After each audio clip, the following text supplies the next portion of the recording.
10 minutes. Also available on the Spectrum News app. Hello there, and thank you so much for joining us on this now Friday afternoon. I'm Jeff Allen, and here are some of your top stories in 90 seconds. The Florida Classic kicks off this weekend in Orlando, a big weekend here in the City Beautiful. The annual rivalry game between Florida A&M University and Bethune-Cookman University is tomorrow. Kickoff is at 3:30 in the afternoon.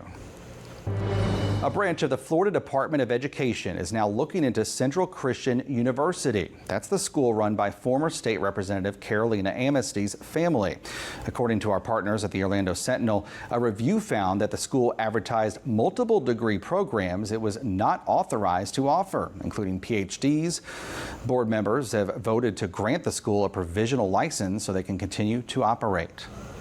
If you're still looking to get rid of some election signs that are hanging around your area, there's a drop-off site open in Volusia County. Election signs are a special exception, so they're not picked up by most recycling companies. You can drop off those signs at the UF Extension office in DeLand from 10 to 5 today and tomorrow. An exciting update from Disney this afternoon. Guests will be able to enter the World of Monsters, Inc. at Hollywood Studios. They're building a suspended ride featuring the iconic door scene from the movie, plus dining and shopping. And the rock and roller coaster is getting a new theme. The Muppets are taking over. Lots to look forward to out there. That was your news. Here's your weather. Meteorologist Chris Gilson with you on this Friday. A beautiful looking Friday, although on the cool side. We had a gorgeous sunrise earlier this morning from the Launch Credit Union camera. Downtown Orlando pointed to the east, showing those crystal clear skies. Temperatures this morning here around the metro dipped down into lower 50s, other areas down into the 40s. As we go through the remainder of the day, temperatures staying in the middle to upper 60s. Overnight, a bit colder with temperatures into the 30s across the north, low to mid 40s farther to the south. Closing arguments started today in the trial of David Crawford. He's an Osceola County deputy accused of catching a man on fire at a gas station using a taser. Now, Crawford faces a misdemeanor charge, accused of firing his taser near a gas pump back in 2022. During closings, the defense asked the jury to look at the bigger picture and to not let the state mislead them. But the prosecutor argued the evidence supports their case well, beyond a reasonable doubt. That the evidence has made it clear that the defendant's actions not only resulted in one man suffering serious injury, but the potential injury, the risk to public safety for many, many more. The state keeps trying to get you to hyper-focus on a few cherry-picked facts, hyper-focus on only half of the law. We are asking you to do what you're supposed to do, which is to look at all of the evidence and look at all of the law. Now, more than 2 years later after this happened, the victim is still recovering from his injuries. When we have an update or a verdict, we'll of course let you know on air and online at mynews13.com. We are getting a look at new surveillance video of the moments that led up to an officer shooting at a suspect behind the wheel of a car in downtown Orlando. Now, this all happened out on the night of Sunday, October 27th. You can see police approach what they described as a suspicious vehicle in the 55 West garage. Now, that driver then speeds off out of the parking garage east on Pine Street, and you can see the car goes through a red light at Orange Avenue before then hitting a car near Court Avenue. Police say the man behind the wheel drove at officers, prompting one of the officers to shoot at that car. Now, you can see that moment right there. Now you can see the driver hit a police truck and kept going. He eventually crashed near Magnolia Avenue and Livingston Street.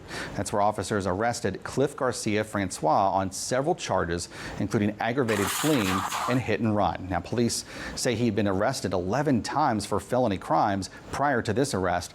No one was hurt in the incident. Switching gears now to new developments in the hush money case involving President-elect Donald Trump. The sentencing in that case has been delayed indefinitely. It was set for next week.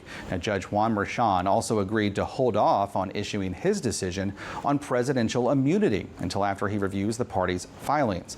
Trump was convicted back in May on 34 counts of falsifying business records over payments made to his then lawyer, Michael Cohen, to reimburse a $130,000 hush money payment statement made to adult film star Stormy Daniels to keep her from speaking out about an alleged affair before the 2016 election. Now, Trump has denied that affair. Well, it's gearing up to be a huge weekend here in the City Beautiful. A lot of people in town visiting as the Florida Classic takes place. That includes a football game between Bethune-Cookman and Florida A&M and all of the events that come along with the big game. Thousands of people expected in town for these festivities. Our Randy Rauch is live at Camping World Stadium this afternoon as things are getting underway even before tomorrow's game. Randy, I understand city leaders got things kicked off today. That's right. Did you know that this Florida Classic was born in Tampa in 1978? And this is hard to believe. These two teams have been battling it out against each other since 1925 in Tallahassee. What a rivalry. Community leaders helped kick off the Florida Classic weekend earlier. Bethune-Cookman University Wildcats will meet the Florida A&M University Rattlers in the Florida Blue Florida Classic at 3:30 tomorrow at Camping World Stadium. High school bands from across the country will perform at the Florida Blue Battle of the Bands. Many travel to Central Florida just to see those bands compete. That event takes place at 7 p.m. These schools have been playing football since 1925. And so you've got generations of families that are living in these communities all around the state, graduates, alumni, teachers, doctors. And so now they're coming back. Everyone's getting excited. 4 hours prior to kickoff, fans can actually come and enjoy interactive games, inflatables, face painters, and more at Tinker Field on the west side of Camping World Stadium.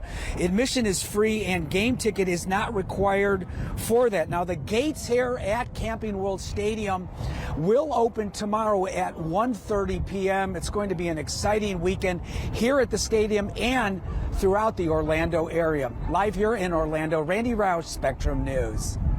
Thank you, Randy. And should be pretty good weather out there for that huge weekend. It has cooled down, though, quite a bit here in Central Florida. You've probably noticed those cooler temperatures. And while some of us may look forward to those colder temperatures, it is a struggle for others in our community who have no way to escape those cool nights overnight. Spectrum News 13's Jacqueline Harold shows us how people in one county are getting some help. Well, yeah, with temperatures expected to drop below 40 degrees north of Orlando overnight tonight into Saturday, we have Flagler County opening up a cold weather shelter to help those that have no other place to go. Now, we know that officials say there are a couple of things you want to keep in mind. First, know that the Sheltering Tree organization, which provides homeless services, will be opening that overnight shelter at the Rock Transformation Center, formerly known as Church on the Rock. You can see that location listed on your screen. Now, the county will be providing rides to the shelter from several locations, including Dollar General on Market Avenue, McDonald's at Old Kings Road South and State Road 100, and at least 6 other locations between or across the east and west side of the county. Now, pickup for some of those locations start as early as 3:30 this afternoon.